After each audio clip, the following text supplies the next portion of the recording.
Disney is bleeding money.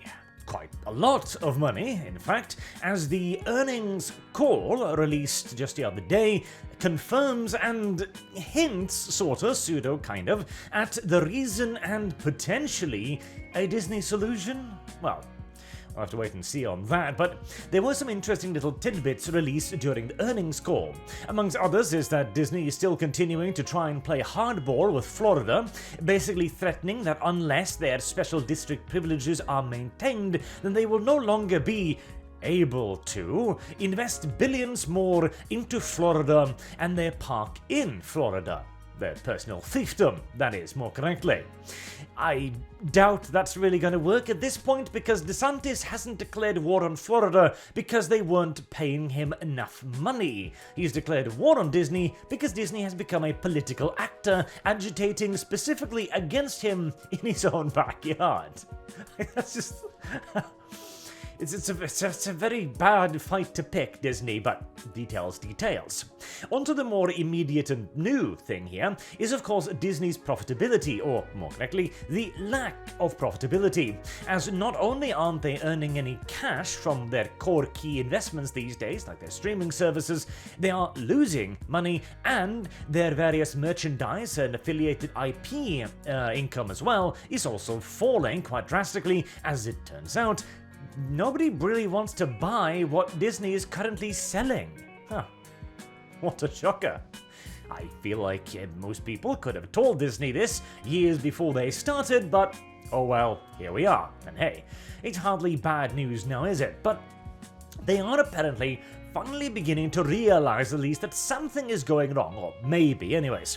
There's a point in the call where they talk about the cutbacks and how they're well on their way to cutting costs, and how they are planning to quite possibly cut yet further costs, including yet more firings. But they will also be removing a bunch of content from Disney Plus to further align with their content curation policies. Now, this could mean two things. One, they're going to remove all the programming that isn't progressive enough, doubling down on failure and hoping that somehow they'll punch their way through the other side to success, which I strongly doubt, Bob, but hey, you can try. I hardly mind seeing Disney lose yet further cash after all. Or, hear me out here.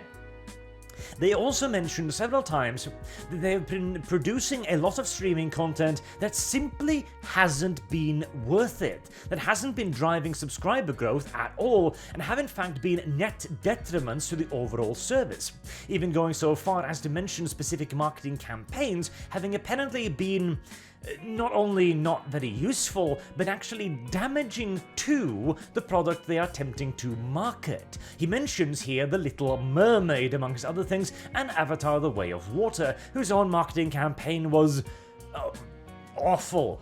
Genuinely awful, as it focused on all the worst aspects of modernity rather than, it being actually basically just a retelling of the first one with a strong father figure. If they'd focused on that, a lot of people would probably have gone to see the movie initially rather than being convinced by word of mouth after the movie that it wasn't actually woke garbage. The Avatar: Way of Water movie is one of the few highlights as well, so he, Bob, that is, also mentions that he wants to congratulate Nintendo on the Mario movie. Interesting. And mentions that this clearly shows that there is a desire amongst the populace to be entertained at the movie theaters. Alright, so he recognizes that certain programming doesn't drive subscriber growth, doesn't drive revenue, and doesn't really sell merchandise thereafter. I think we can guess what kind of products and marketing and entertainment that is. He then mentions that the marketing campaign themselves, which have also often revolved around the idea of diversity and wokeness, have also not only been failing, but have actually been hurting the product, as we saw with Avatar: The Way of Water. And he congratulates the Mario movie, which, despite Princess Peach's very strong modern-day woman approach, was relatively unwoke, everything considered. It wasn't exactly a masterpiece or anything, but it was a stupid children's cartoon movie with a bunch of references for us all the yokels. It did its job pretty well for what it was. Now, at this point, hoping that Disney will learn its lesson feels like trying to squeeze blood from a rock, but the way they're putting it, again, it might very well be that they are simply going to prune old programming that isn't woke enough and doubling down on it to see if they can get any further, or merely they're realigning their wokest marketing to be even woker in the hopes that it will drum up some sort of support, or they might finally have realized that, okay, our actually successful entity this year has been Avatar: The Way of Water, which again, despite its ass-backwards marketing campaign focusing on, what was it, the director talking about toxic masculinity and how he didn't want any guns in the shots because they too are a token of toxic masculinity, etc. The movie itself is pretty safe. Again, it's essentially just a retelling of the first movie, with all of the major key storylines repeated a second time, and it ain't nothing special, honestly, but it is at the very least a positive tale of a strong father figure. A good tale, but he actually doesn't behave like a complete idiot 98% of the time, and actually tries to raise and protect a family. You know, the kind of things that a father is supposed to do. Now, I commented on Twitter around the same time that the movie's released that it says a lot about modern society that the only way we can get a positive father figure is to make him into an enormous cat person from outer space. But, hey, you take what you're offered, I guess. And this was one of the, again, few highlights. Okay, so your one more or less conservative story was a success, whereas everything else appears to be failing outright. Even, again, mentioning the marketing campaign for The Little Black Mermaid being an enormous mistake.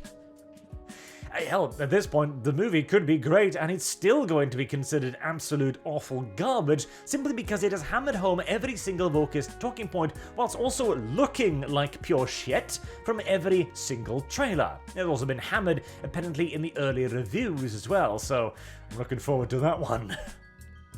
Not to mention also the rising and continuous general backlash against the wokest nonsense. Bob Iger is not a retard. A lot of people consider him to be a little bit of a douchebag, etc., and that he doesn't really deserve his reputation for a business mogul and so on. I don't know.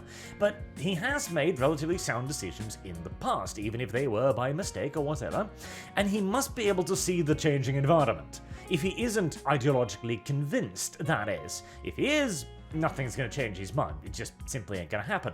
But look at the Cleopatra backlash, for example. This is the first time that a race swap has created real and genuine large-scale massive populist pushback.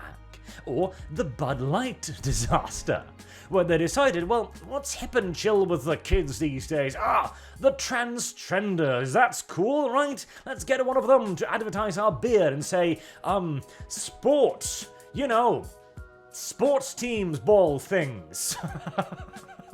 Which I do love. Hell, I myself am not much of a sports fan, but the idea of selling a sports affiliated beer product with the line, go team whatever team.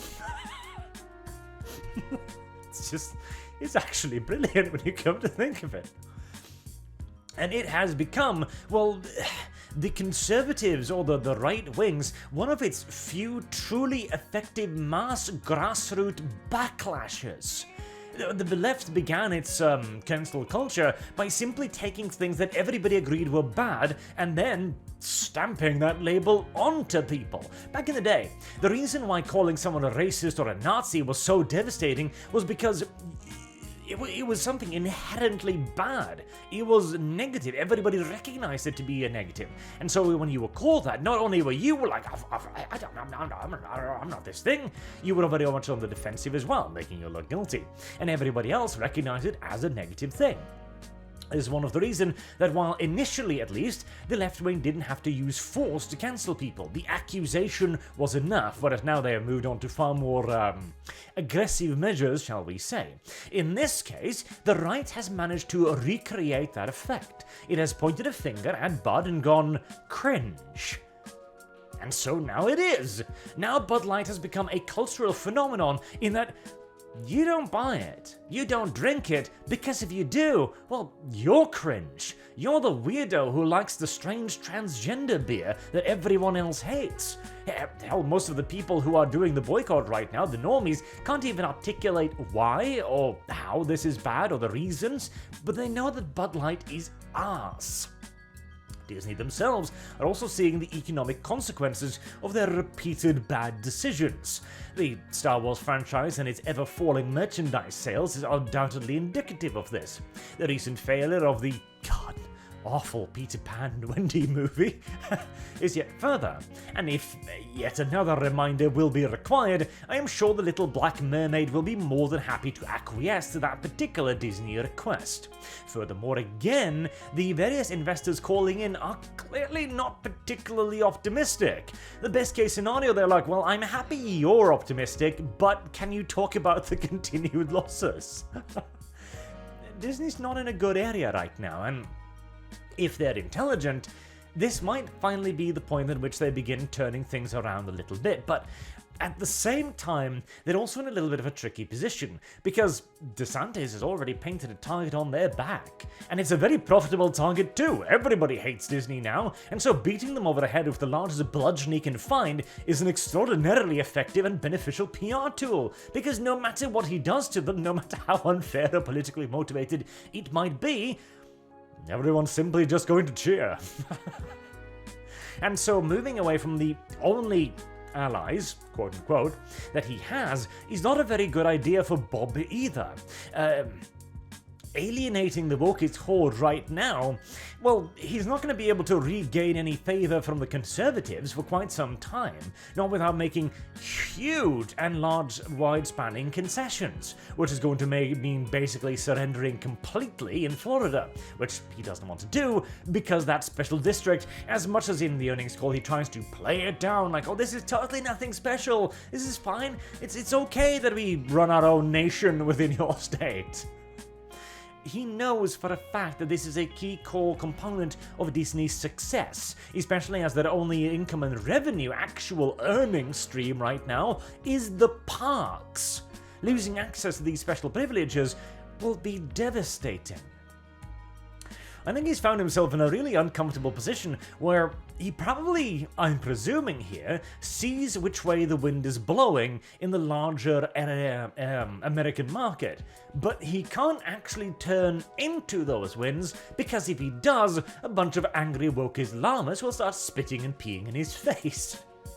Right as they are the only hope he has of getting DeSantis off his back, as right now Disney's strategy is essentially trying to outlast him and hoping that he'll be yeeted from office sooner rather than later, but with the prevailing winds, I very much so doubt that is going to happen, putting Disney in the uncomfortable position of surrendering now to great backlash, or surrendering later to great backlash. Not ideal. Not ideal indeed. Perhaps I'm being too optimistic though, God knows Disney has managed to double down on their idiocy several times before, but with mass firings, probably getting rid of a fair few of the more left-leaning elements as well by pure chance and accident, I'm sure. And with yet further cost-cutting measures on the horizon, and a company suddenly realizing, oh shit, it's not 2020 anymore, money isn't infinite any longer, who knows? It might finally be the turning point for Disney. And here's the thing, I don't hate Disney. In fact, I quite like Disney. I have a lot of fond childhood memories of Disney. And if Disney could simply go back to doing that for a new generation, I'd be more than happy to see it. But that, of course, is entirely dependent on them actually returning to the Disney making hopes and dreams and magic, rather than the Disney of today, the corporate, ass-backwards monolith trying to enforce its own political points of view, extraordinarily left-wing points of views, onto the elected representatives of the state in which they happen to reside. We'll have to wait and see. I'm not going to go so far as to say that I'm optimistic just yet, but it is an interesting set of circumstances and interesting wordings delivered by Disney in this latest earning call. So do let me know what you think in the comment section down below, and until next time, I have been Arch. Thank you all very much for listening, and I hope to see you all again soon. Maybe even with good news, like Avatar with a conservative animated spin-off series. Hell, surely they couldn't possibly wait another decade or so for the next one, could they? And surely they must recognize that, despite the enormous popularity of Avatar, its cultural impact has been dick all or nothing, in large parts due to the failure to actually capitulate on their gains. You'd think. Have a good day.